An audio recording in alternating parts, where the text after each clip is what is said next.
Less than 48 hours after that gunman attempted to take the life of former President, Donald Trump was formally nominated as the Republican candidate, and he named the vice president that will join him on the ticket.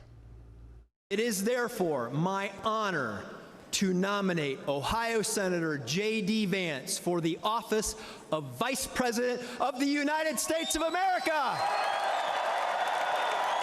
I know firsthand that my dear friend JD is a selfless and brilliant fighter. He is a patriot who loves America. He loves Ohio. He loves his family. He's a great father. He's a great man. And that's what we need in this nation today. JD Vance is a senator from Ohio. Though he previously publicly criticized President Trump, he has recently become one of his most adamant defenders. Biden today called Vance a, quote, clone of Trump on the issues. Trump made the announcement on his Truth Social page this afternoon, writing, as vice president, JD will continue to fight for our Constitution, stand with our troops, and will do everything he can to help me make America great again. The nomination comes on the first day of the Republican National Convention hosted in Milwaukee. This convention will come to order. Nearly 2,500 delegates plus thousands of other attendees have gathered for the four-day event, beginning with the delegate roll call. Trump is expected to speak at the convention. For more on the Republican National Convention that starts today, we're joined by CNN reporter Ivan Rodriguez, who will be covering this convention throughout the week. Thanks for joining us, Ivan.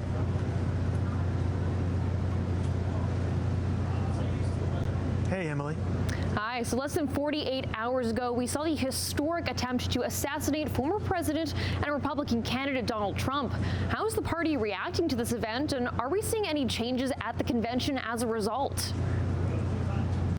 Well, immediately after, we did see a lot of the GOP Republican Party really rally behind the former president, obviously really hoping that he was okay in the immediate aftermath and that everything was going to be okay in regards to his health, and that the person responsible for this, the shooter, would be found. And then soonly after that, we began to hear more messages condemning the assassination attempt on the former president. And that was going on from both sides of the aisle. We also heard President Biden come out and also share his opinion on the fact that we really need to cool the temperature down in terms of politics in this country. And he said one of the ways to really do that is just having, simple conversations maybe with people who share a different view than you do, but not getting into a fight over it, for example. So these are some of the things that we've been hearing so far, and especially today,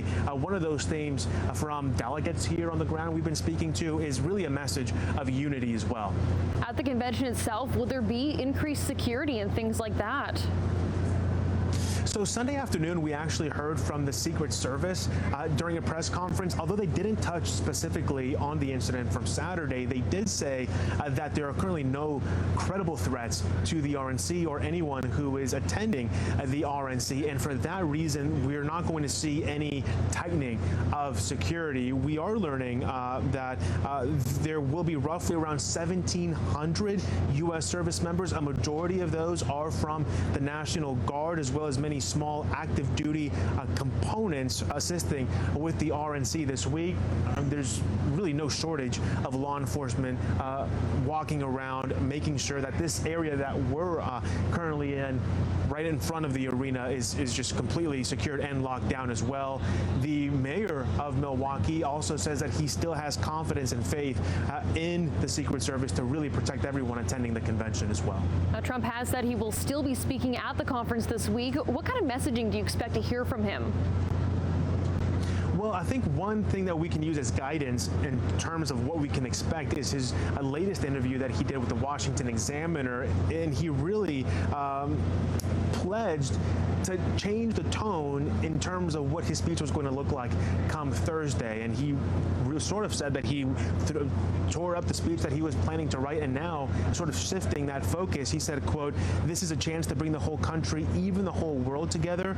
And again, that main theme we're expecting is one of unity. And he's there on his own saying, bringing the country together, bringing the whole world together. And that might be key as well in terms of where maybe independent voters go in those key swing states this coming election.